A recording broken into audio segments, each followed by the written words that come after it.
Hello everyone, welcome to Algebra 1 with Miss Betsy.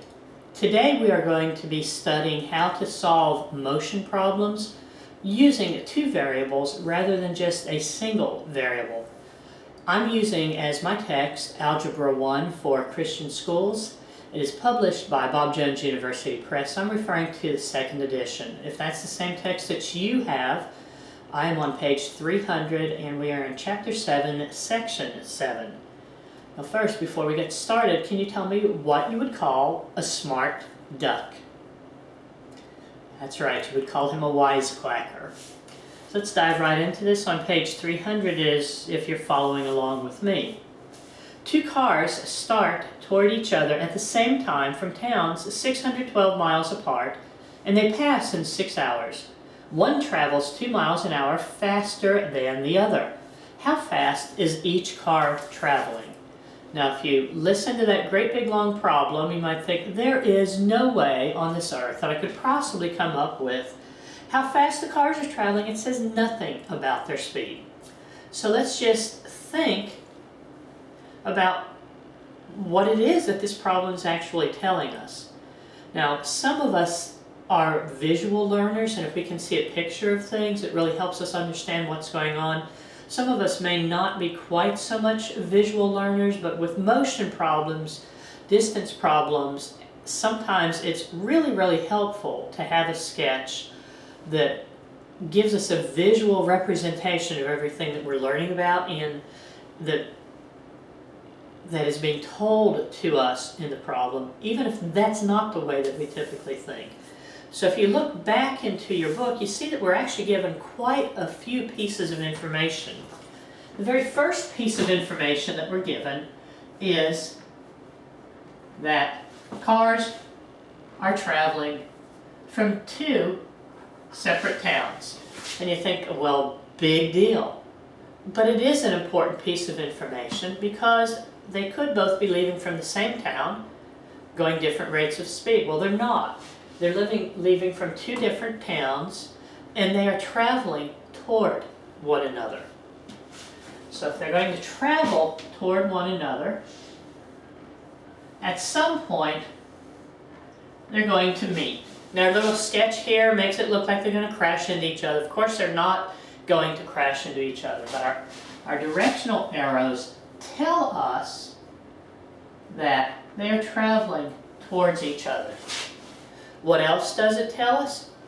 Our problem tells us that these two towns are 612 miles apart. This right here is a very key piece of information. And why is that so important? Well, look at what I have here. The distance from point A to point B is 612 miles. And look at this, the distance that the cars travel, since they're meeting somewhere in the middle, you know that their combined distance has to be 612 miles. It's a very important piece of information. That's why it's an example of why it helps sometimes to draw a sketch, because you say, oh, if they're leaving from opposite directions and they meet somewhere in the middle, if you add the distance that the two cars travel, it has to be 112 miles. 612 miles that they have traveled. Now, what else do we know in our problem?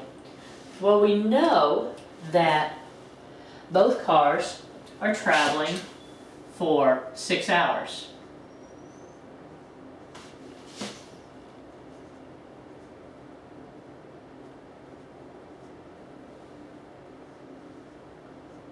There's my gorgeous little picture of a car. You know what that one sort of looks like? Looks like an old turtle. You know, the turtle toys that we had that you pull them on wheels. And we have 6 hours on this car that's traveling in this direction. So they're both traveling for the same amount of time, and we see that their speeds are very closely related. If you look back into your book, it says that one car travels only 2 miles an hour faster than another. So, wants to know what the rate of travel is for both cars. So this is where we're going to come up with our variables, because what we do with our variables is we're saying, okay, what exactly is it that I'm looking for and how can I define it? Well, it wants to know the speed of two different cars. So why don't we just go ahead and say, let x equal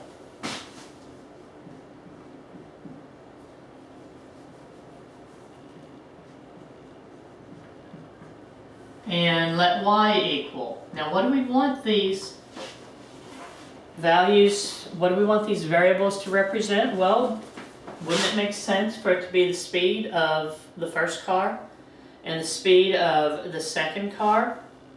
We're going to have faster car and slower car, right? So let's have x be the speed of the faster car. So we have the faster car's speed, and y is the slower car's speed.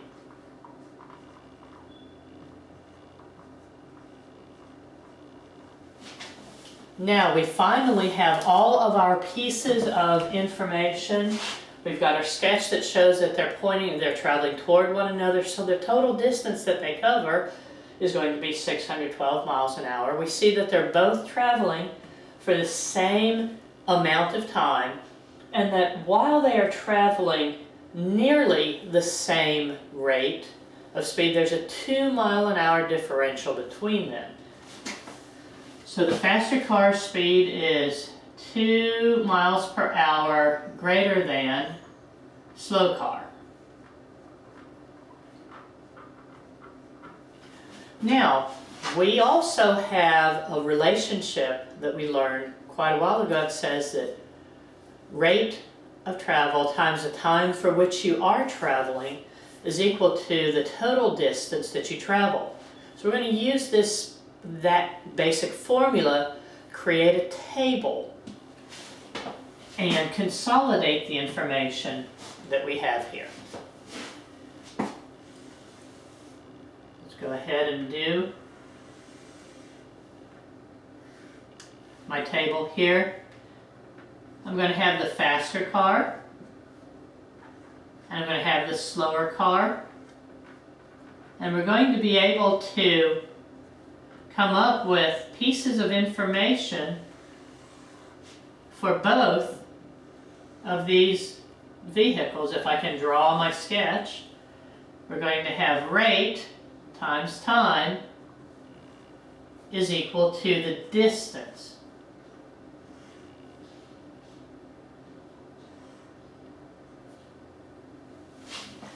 What do we know about the rate at which the cars are traveling?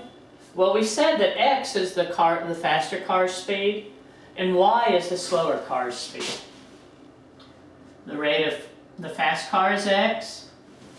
The rate of the slow car is y. What's the time that each car travels? Well, this was a straightforward one. So they're both traveling the same amount of time, which is 6 hours. So the time would be 6.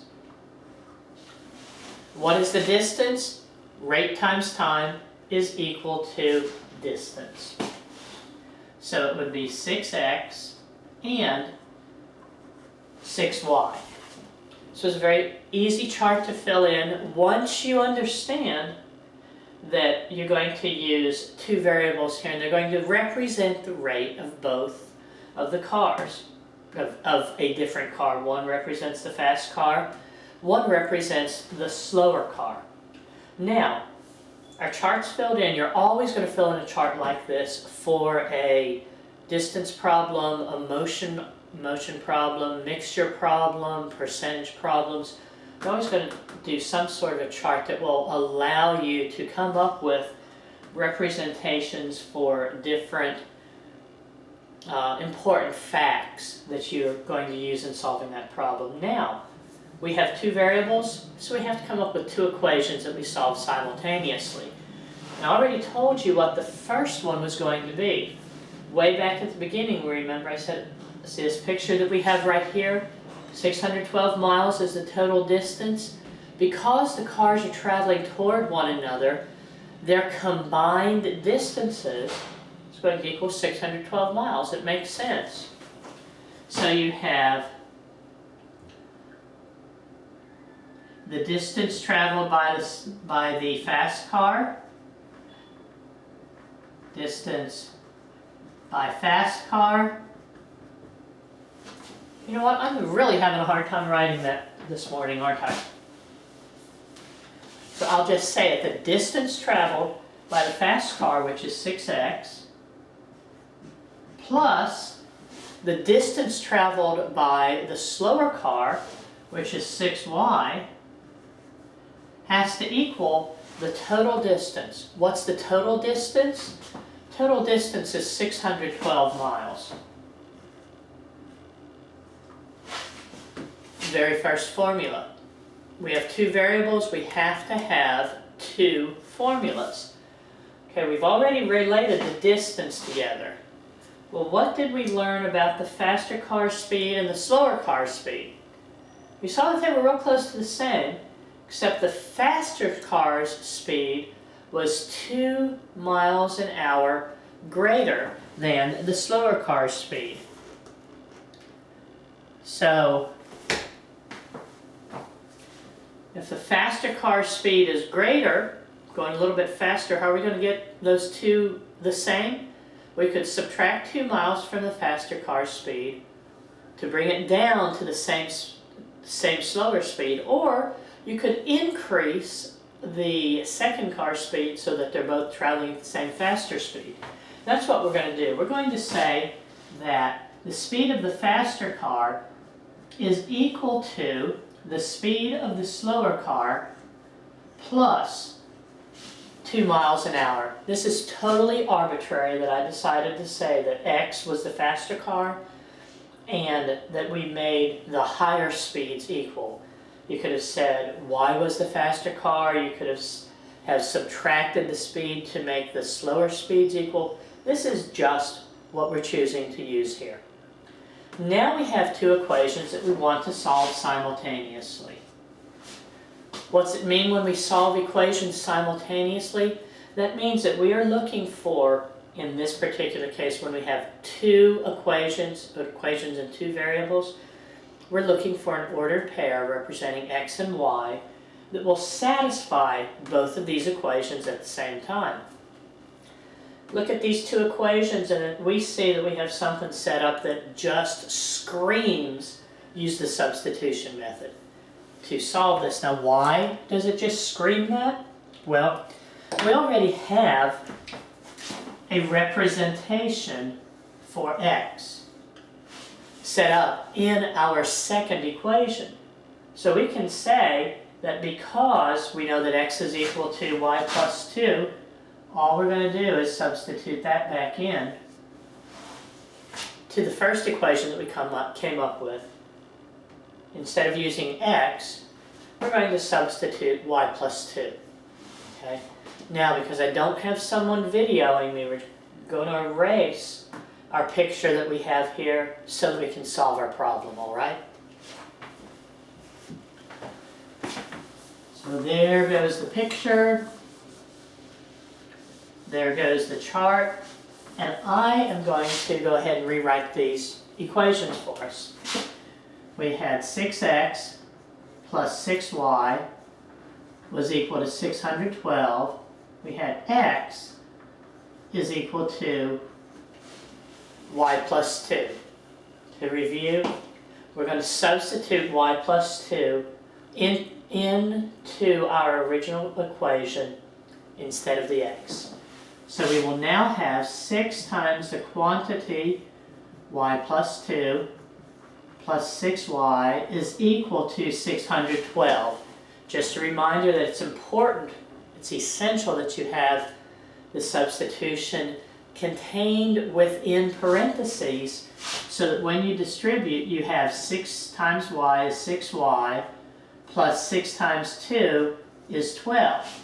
Because if you didn't have those parentheses, what would you end up with? Yeah, you'd end up with 6y plus 2. So be very careful when you're substituting.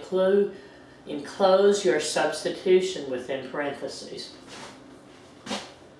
Plus 6y is equal to 612. 12y is equal to 600. We divide both sides of the equation by 12, and we end up with 50 miles per hour for the speed of the slow car. You guys know how to do this algebra. If the speed of the slow car was 50 miles an hour, what's the speed of the fast car? The speed of the fast car is equal to y plus 2, which would be 50, plus 2, which would be 52 miles an hour for the speed of the fast car. So your solution, this actually is an ordered pair. If you would substitute, then the ordered pair would look like this: 52, 50.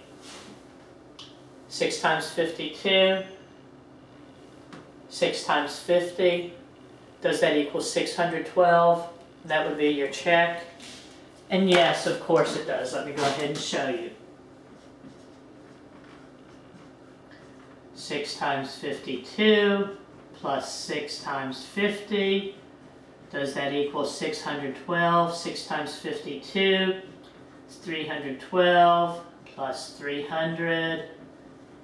And of course, when you add those two together, you see that those two values work as a solution to this system of equations.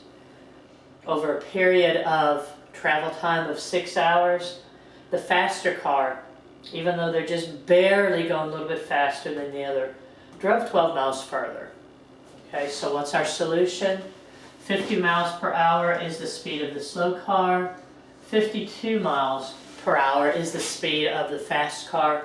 Make sure that you identify both of those. That's essential to solving your problem. They don't just want y is equal to 50, or they don't want y is equal to 50 and x is equal to 52. They want to know that the 50 represents the speed of the slow car.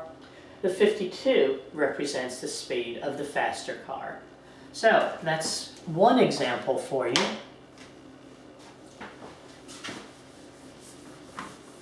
And we'll go ahead and stop this video now. I'm going to do a second video giving you one more example of a motion problem. So I'll be back with you momentarily.